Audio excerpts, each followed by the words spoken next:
Okay, I mean, this is the third take on this video.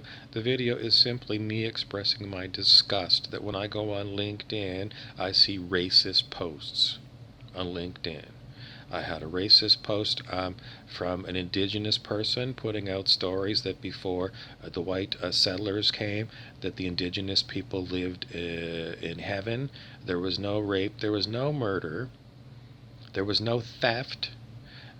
There were no warfare between the indigenous tribes, and there was no human sacrifice.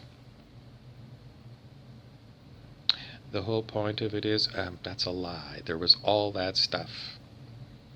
How do we know? Because of the stories that were written, and passed down. But are we going to just say that, the stories about all of this, it was just white people that wrote this down in white people's textbook? And, the stories that the indigenous people post that everything was heavenly before the white settlers came, we're just going to go with that? Rewrite of history? No, doesn't fly with me. Doesn't fly with me. And then the second one I had on LinkedIn was somebody was posting an intern job, and the only way you're going to get the intern job is if you're a person of color.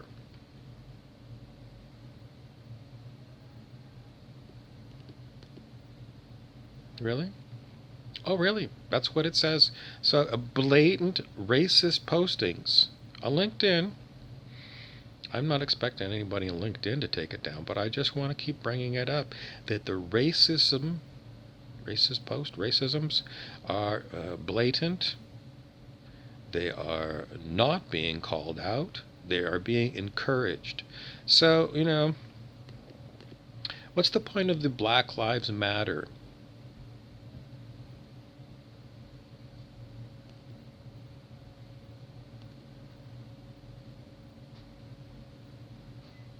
It's supposed to be pointing out that people of the black color are oppressed.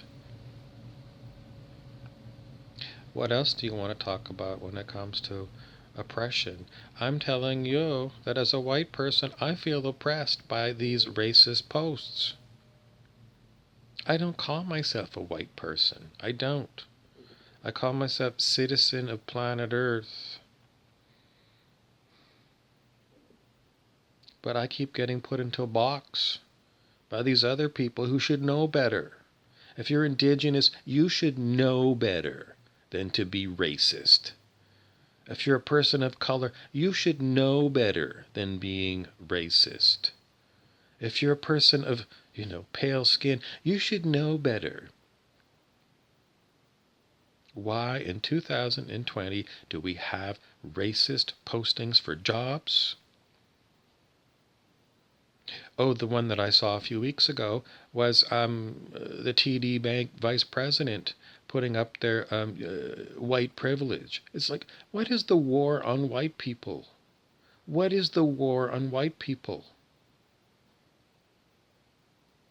It's like an endless war on white people. And I don't want to be called a white person. I don't want to be put in a group because of the color of my skin.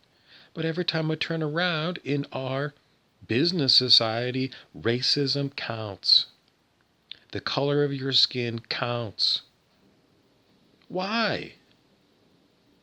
Because the people who are running these organizations are racist.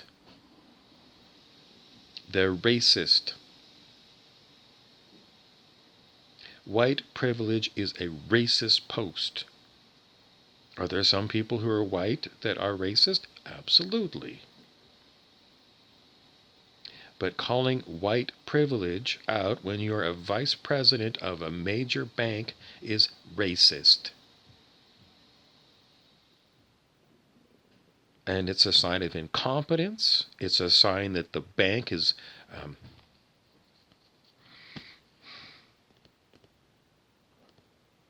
the bank is an institution that I don't want to see around my neighborhood. It's disgusting.